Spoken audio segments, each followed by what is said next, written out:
Welcome back, XPT family. I'm here with another product review, and today we are going to be reviewing an awesome product that I've been using for years now, and that is Vivo Barefoot. Barefoot training, super important. I'm not gonna spend too much time going through the details on why you should be training barefoot. I'll just tell you that we strongly believe in it. We always train barefoot at XPT, and it's been something I've been pushing forward with all of my athletes for really the past 8 years.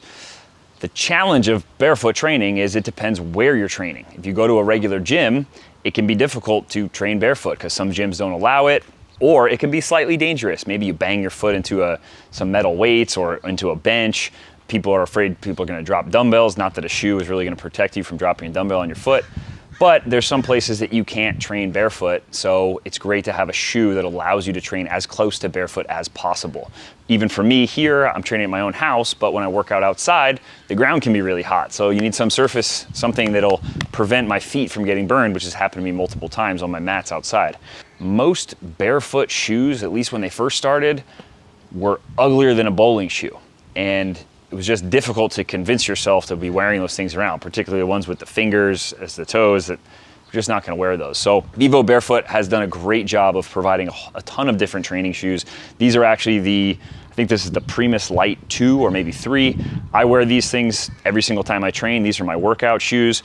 The biggest benefits, obviously, there's zero drop, so you're getting very minimal support on the bottom. You notice how easy these are to fold up. The more you support and structure around your foot, the worse it's going to be for you in the long term. Your feet will get weaker, everything will start to shut down, and that's your connection to the ground. There's so many neural sensors in the bottom of the feet.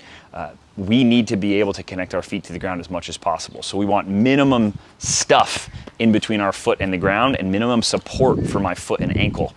We see all kinds of basketball players and football players and people. I know when I was playing football, we would tape our ankles for practice every single day. And all that's going to do is weaken all of the structures. It's a terrible practice, and we need to break that mindset of what people are doing where we're crippling our feet and ankles by over supporting and over stabilizing them. And then that is gonna just wreak havoc up the entire chain because this is what connects us to the ground. Anyway, back to the Vivo. Minimum stuff between you and the ground, no heel lifts or anything like that. It's gonna be as barefoot as possible. Wide toe box, you can spread your toes out like this instead of having them all crammed together in a sneaker. And another really big benefit, you can see in there, they're made with a lot of recycled material. So the company is all about sustainability. So we love that as well. The reason I love Vivo the most is they also have a ton of casual wear. So you can see these shoes, pretty cool looking sneaker. This is what I wear all the time as a more casual shoe if I'm going to the office, because a lot of us, that's where we spend the most of our time. If you go train in barefoot shoes, but then you stick your foot into some crappy sneaker the rest of your work day, or even worse, some kind of dress shoes, and you're wearing those things around and that's where you're walking and getting the most reps in, your feet are gonna adapt to that shoe that you're sticking your foot in most of the time. So they've got a ton of different shoes. They've got casual shoes like these ones, which I love, I wear all the time.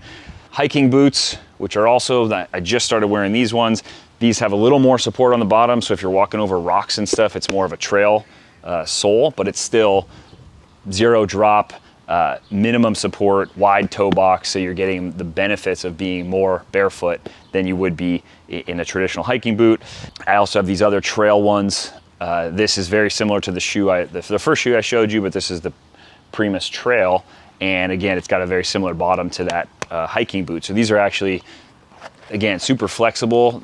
I bring these all the time when I go to Costa Rica or Kauai or any of the places we travel for XPT. It's super easy to throw these in my suitcase and not have to bring hiking boots, and then I can go hike around and jump off cliffs with Mark and do all kinds of other crazy stuff. So these ones are excellent for that kind of stuff.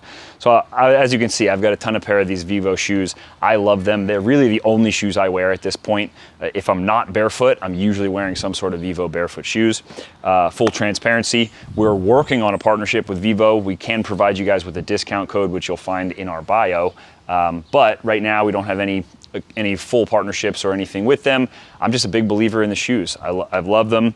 I like the company. I like what they stand for. And I believe that people should be training barefoot. So big proponent of the Vivo Barefoot shoes. You guys should definitely go pick up a pair and stop cramming your feet into these crappy shoes that are just creating a crutch and destabilizing your foot and ankle and wreaking havoc on your entire system, just to wear some shoes that we think maybe are fashionable. So go get yourselves a pair of Vivo Barefoots, and we'll see you guys next time for the next product review.